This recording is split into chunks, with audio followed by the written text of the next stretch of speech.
So yeah, for those of you guys who don't know me, my name is Tristan. I'm currently a senior here at UMD. If everything goes according to plan, I should be set to graduate after this semester, which is pretty exciting. I'm definitely thanks guys. Yeah, I'm definitely going to miss a lot of things, a lot of the people that I've gotten to know, and a lot of the activities that I've been involved with. But at the same time, I'm ready to get out of here. Like, I'm ready to be done with the exams and the final exams and the homework. I'm not going to miss that. So about 2 weeks ago, Ryan came up to me and said that I'd be speaking at Crew for about 10 to 15 minutes on the subject of love. And so I had two initial reactions to this. The first was, oh man, public speaking, right? Like, I haven't done this since like my freshman year in Comp 107. But moreover, for those of you who know me, you know that I'm more of a quiet and reserved kind of person. And I was thinking about it, and I was thinking 10 to 15 minutes. Yeah, I don't really know if I've ever spoken for 10 to 15 minutes in one time, so I really don't know what's going to happen tonight. I might not make it through this. My voice might just give out on me, or maybe I'll just collapse from exhaustion, so we're just going to have to see how this goes. My second reaction was on the subject. Ryan said that I'd be speaking on love, and I was like, oh really? Love? Like, I have to talk about that? 2 weeks ago, Ryan got to talk about faith. Last week, Hunter Nash got to talk about hope in the midst of suffering. But this week, I get stuck with love. That's great. But it gets worse, because when you look at where this sequence of words comes from 1 Corinthians 13, faith, hope, and love. And if you know a little bit about that passage, you know that it's just all about love, right? There's this big poem in the middle of it that love is patient, love is kind, it does not envy, does not boast, is not proud. And people love to have this read at their weddings because it's just so romantic and sentimental and sappy. But I said yes, ultimately, and I think love is actually a great topic, and it's going to be cool to speak about that tonight. But Ryan did mention one more thing, which is that I'd be speaking up here with Nathan, and I was happy to hear that, because Nathan's a really cool guy, and it's been great to work with him in making this talk. So now he's going to say a few things about himself, and he's going to launch us into what we have to say for tonight. Yeah, so I'm Nathan. I've been up here the past couple weeks, I guess. I'm on prayer team, I'm on servant team. Hopefully you guys aren't tired of seeing me up here yet. So I'm also a senior mechanical engineering major, but I'll be around next semester, don't worry. I'm taking a victory lap. It's going to be awesome. So yeah, as Tristan said, we're going to be talking about love tonight, and pretty much the entire time we were playing this talk, we had this song stuck in our head, so we figured we'd play it. So, that's where we went with that. So I also, was like, all right, love is a really big topic. How are we really going to break this down? So tonight we're going to hopefully focus on a couple definitions maybe of what love is, break down how we love, and then break down who we love. So hopefully, it all goes well and you guys get something good out of this. So I'd like to kick us off tonight with a story about a guy named Dave that I met while I was in Australia this summer. Shameless plug, you should all go to Melbourne, it's awesome. So Dave is from Australia, and he's on staff with Crew in Australia now. And he became a Christian while he was in university in New Zealand. So Dave, on his campus, had a lot of LGBTQ people, and he interacted with them a fair amount just because it was such a big part of their campus culture. And so Dave, being a new Christian, is like, hey, I know that somewhere in the Bible it says that I should love my neighbor, right? And I'm assuming that these people, since they're on my campus, are my neighbors, right? And Dave's like, okay, well, if I'm supposed to love them, before I came to Christ, I didn't really like them all that much. They were different from me. They didn't have the same values as me. I didn't really hang out with them all that much. And now that I'm a Christian, I'm supposed to go like them, love them? What does that mean? What is love? How do I define that? What does that mean? And so I think that's one of the ways that our culture lets us a little bit short, is there's not really this well-defined definition of what love is. There's a lot of different ways that people define love. And Luke Makris, put together a website that goes through a lot of different kinds of love. I'm just going to touch on a couple tonight, but if you want to know more, you can definitely see him. He'll be out in front afterwards. He's got some bracelets. He's got some cool things to say, so definitely check that out. So I think in our culture, a lot of times we use love as like a stronger form of really, really liking something, right? So, like I really, really like Chipotle, and it really makes me happy when I eat it. So I love Chipotle, right? So that kind of gets in the way of, okay, now I'm supposed to go love my neighbor, right? If I don't really like my neighbor. If love is just a stronger form of like, how do I love them if I don't like them? That doesn't make any sense, really. It has this emotional response to it as well. And if you have a negative emotional response to this person, love is supposed to be positive. How do I love them if I have a negative liking of them, really? So this definition doesn't really help us much in cases like Dave, right? So, is there another way that our culture says we love? Yeah, there is. There's this idea of peace and this idea of just kind of accepting everybody going around out there, right? So it's just kind of letting everybody do their own thing, be their own person. Tristan's going to talk about it a little bit and unpack that a little bit more for us, but it doesn't really take any active role. There's no action involved with that. You're just kind of doing your own thing. And I think that definition kind of lets us down a little bit. Get the next slide, please. Okay, so fortunately, we have a reference, the Bible, to which we can turn in order to think more clearly about these things. And so the Bible literally mentions the word love hundreds of times, and so I can't read every verse of those tonight. But I do have a couple verses that I want to read that I think can give us a good picture of how the word love is used in the Bible. So the first verse, Lamentations 3:22 through 23. Because of the Lord's great love, we are not consumed, for his compassions never fail. They are new every morning. Great is your faithfulness. Ephesians 5:2. And walk in the way of love, just as Christ loved us and gave himself up for us as a fragrant offering and sacrifice to God. Finally, John 13. A new command I give you, love one another as I have loved you, so you must love one another. By this, everyone will know that you are my disciples, if you love one another. So what then is love? Well, I think, based on the Bible, we can define love as an active demonstration of value. And so what does this mean? Well, first, I think love is active in that it initiates, it starts, right? It's not passive, it doesn't sit back and wait, but it goes forth, it creates, and it builds. Love demonstrates, it's shown through actions and deeds. It's not an internal, psychological, emotional process, but it's an external reality that you can feel and touch. Love is done to show a value. It's a way for the doer to show a recipient how much they are valued.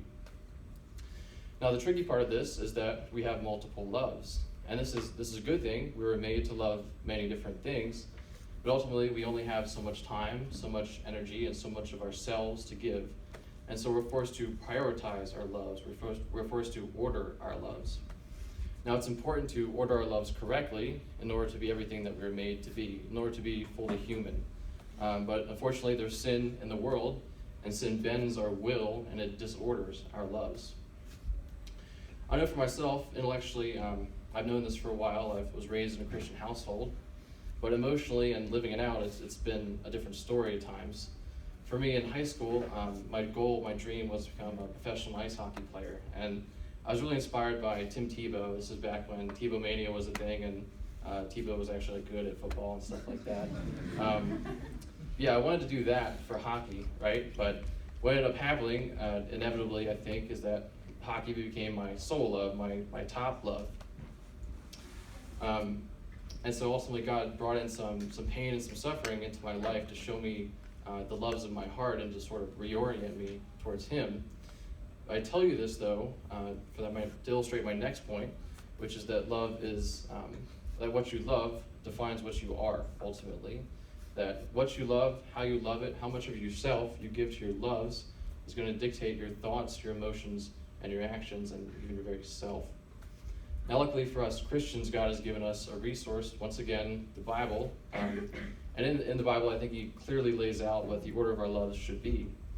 In Matthew 22, Luke 10, Mark 12, a man asks Jesus, what is the greatest commandment? And Jesus takes 613 commandments from the Old Testament and distills them into two powerful statements. First commandment, to love the Lord your God with all your heart, soul, mind, and strength. The second commandment, to love your neighbor as yourself. Get the next slide, please. Thank you. So nowadays in the West, I think people are trying to ignore that first commandment, right? People are trying to love others without loving God. But what people don't realize is that loving God affects the way that we love others. And if you remove God from the equation, the way that we love others is going to change. Christians and non-Christians generally agree that love is the greatest ethic, that the statement love others essentially encapsulates the sum total of our moral obligations to other people. However, in the Western tradition, this is usually formulated in the negative sense, that loving others is simply not harming others, that it's simply not hurting, it's just minimizing the amount of evil that we do to the people around us. And this goes way back. A few thousand years ago, Plato, in his definition of justice as the greatest ethic, said that justice is each doing his own and no one else's, essentially saying, if we can just mind our own business, we're all going to get along. A few thousand years after him, Immanuel Kant, in his formulation of the categorical imperative, so that we should each act in a way such that everyone else can act in that same way, and then still form a stable and just society. And today in our culture, we like to say, do no harm, as I think a summarization of all this. And so love in this way is really just a means to an end. We're loving people not because they're people, but because we want to achieve something else. We want to achieve a just and ordered and stable society in which we can all get along. And so we have to avoid hurting each other, basically so that we just don't kill each other, and we can all function. So luckily, once again, we can turn to the Bible to give us a more clear picture on these things. Yeah, so now that we kind of know what love is, and Tristan kind of broke down biblically that love is active and love actively tries to go out and do something, how do we go out and start loving people that are different from us? How do we take this definition and apply it? So I think for that, we need to really unpack Matthew 22:37 through 39. So that verse says, "You shall love the Lord your God with all your heart and with all your soul and with all your mind. This is the great and first commandment. And the second is like it, you shall love your neighbor as yourself." So I'm going to split this into two parts, really. I'm going to focus on that first commandment, and then we'll hit that second commandment. So the first and great commandment is to love the Lord your God. So before we go out and try to start applying this biblical definition that we have of what love is, we first need to turn to God and love God. And so why? Why is that important? Why do we need to do that first? Why do we have to love God first before we can go love others? And for that, we need to turn to 1 John 4.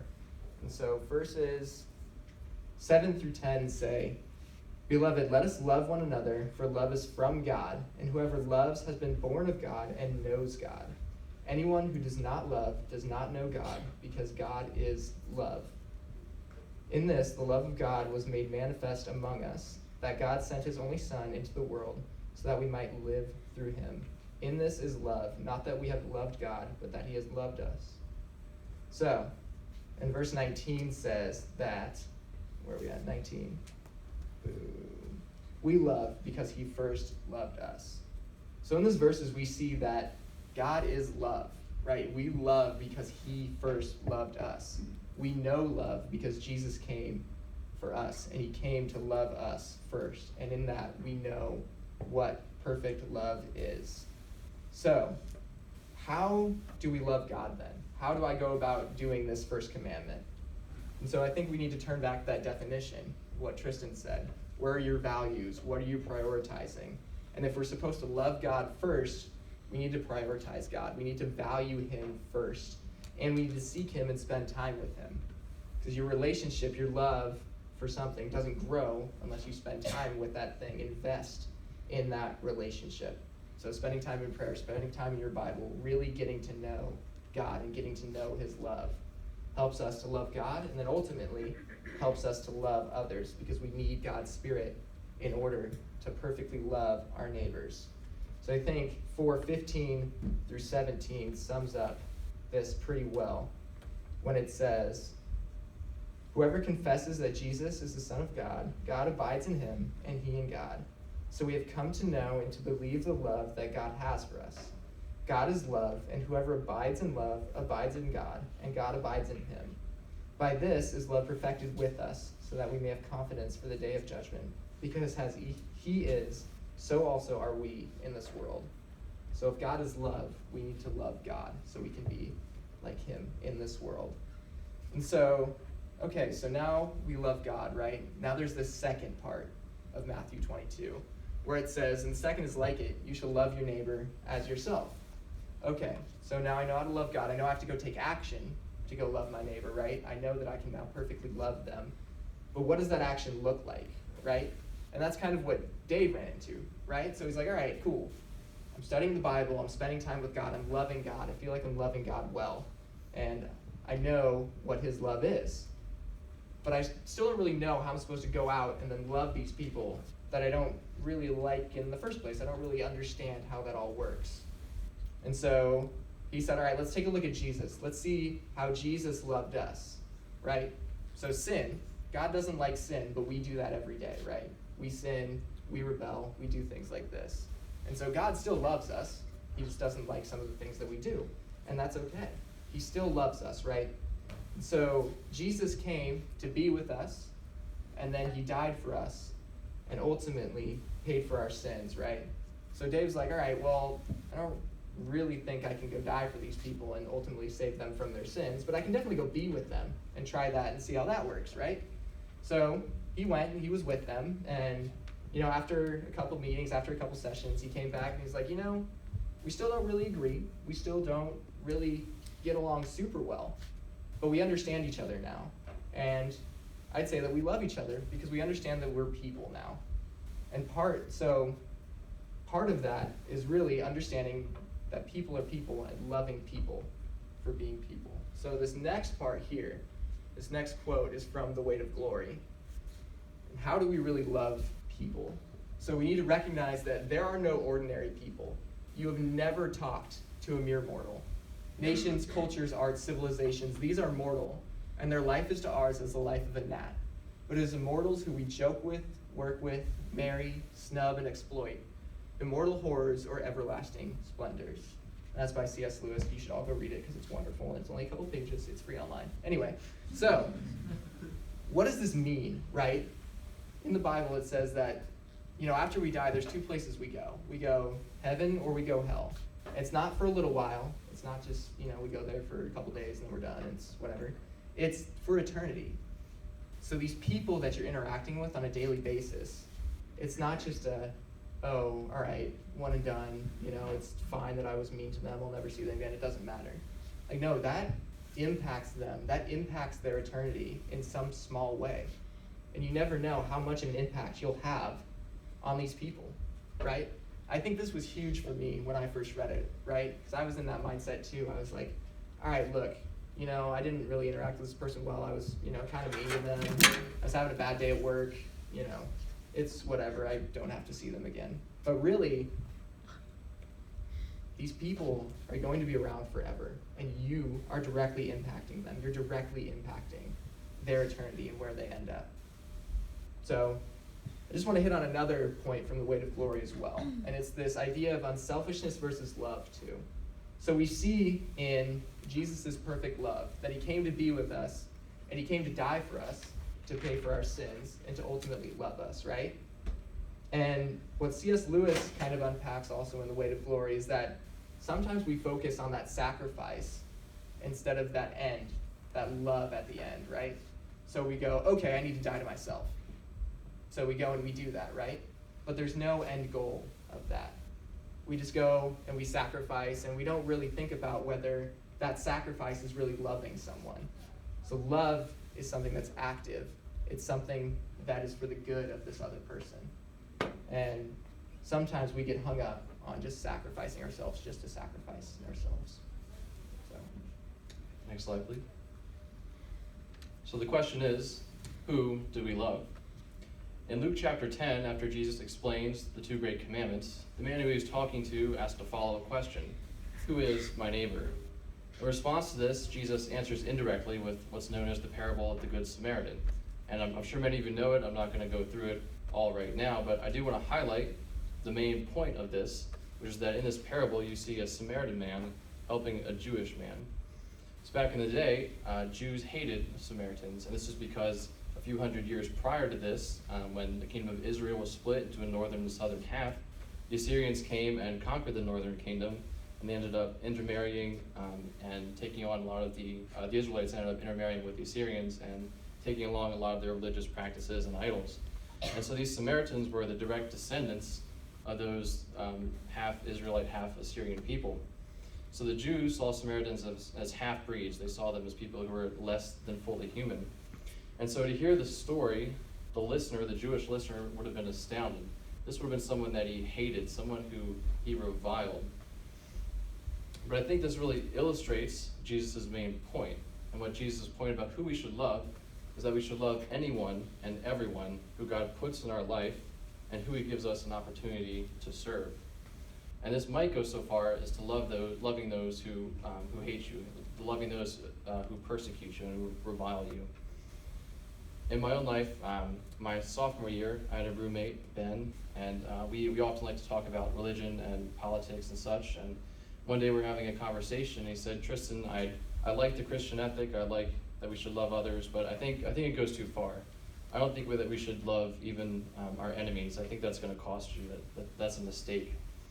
And in the moment, I gave Ben sort of a half-truthful answer just to continue the conversation. But in the end, actually, I agree with Ben that the Christian ethic of who we love and how we love them is going to cost you. It's going to be costly, and it might cost you time, it might cost you energy, GPA points, it might even cost you your life, right? But we do it, and we do it joyfully because this is what God has called us to do, and he can call us to do that because he's already done it for us himself.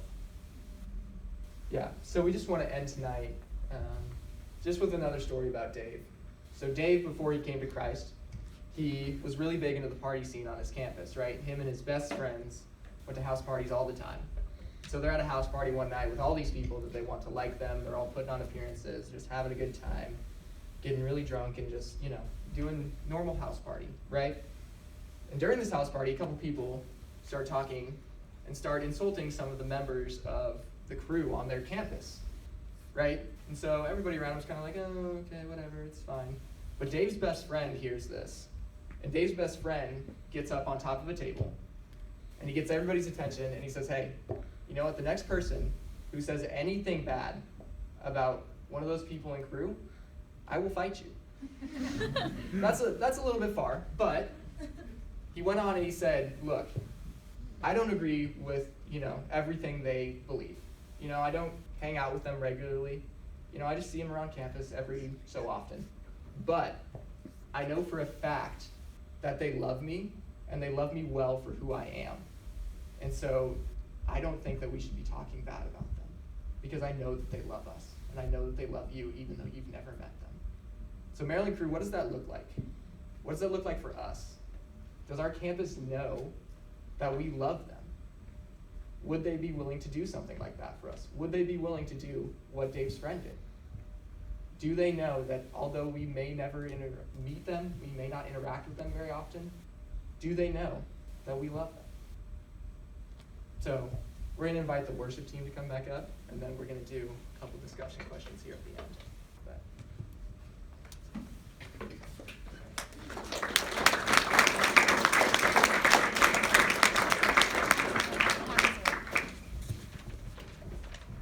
Nathan? Yes, we do.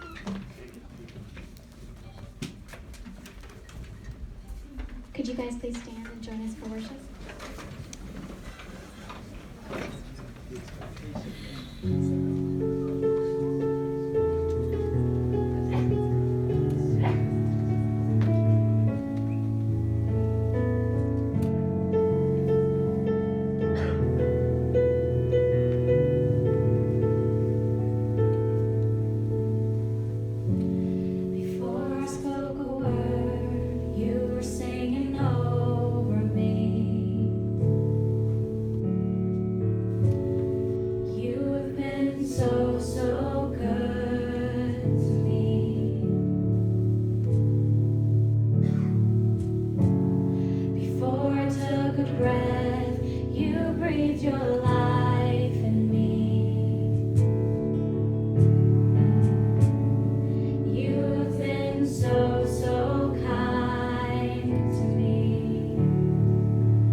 Chases me down, fights till I'm found, leaves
me.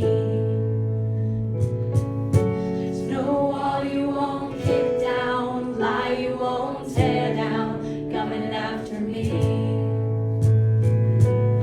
There's no shadow you won't light up, mountain you won't climb up, coming after me. There's no wall you won't kick down, lie you won't tear down, coming after me.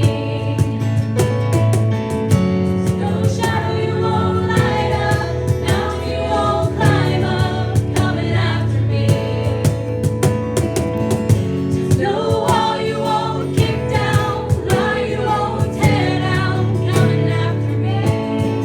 Oh, the overwhelming, never-ending, reckless love of God.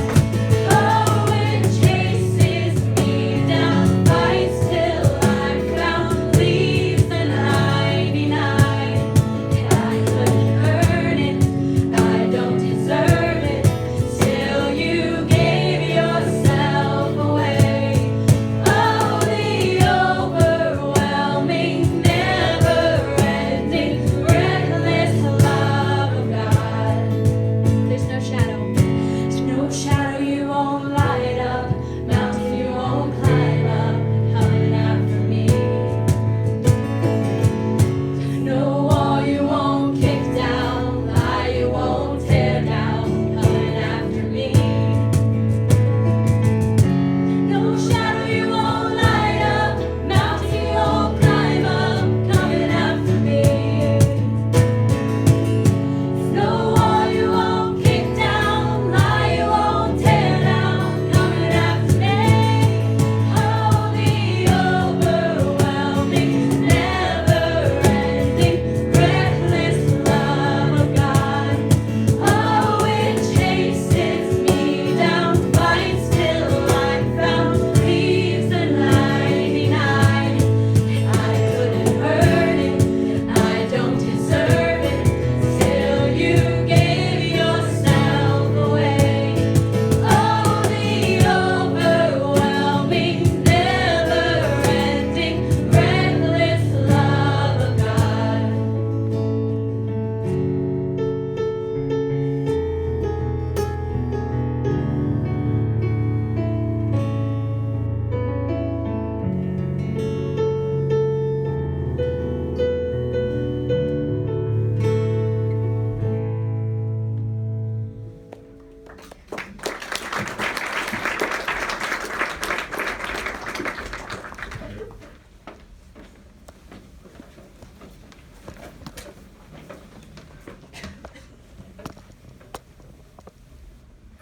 Okay, so we're just gonna go ahead and launch into a time of discussion. So if you guys can just break up into small groups with people around you and go ahead and discuss these questions for a few minutes, that'd be great.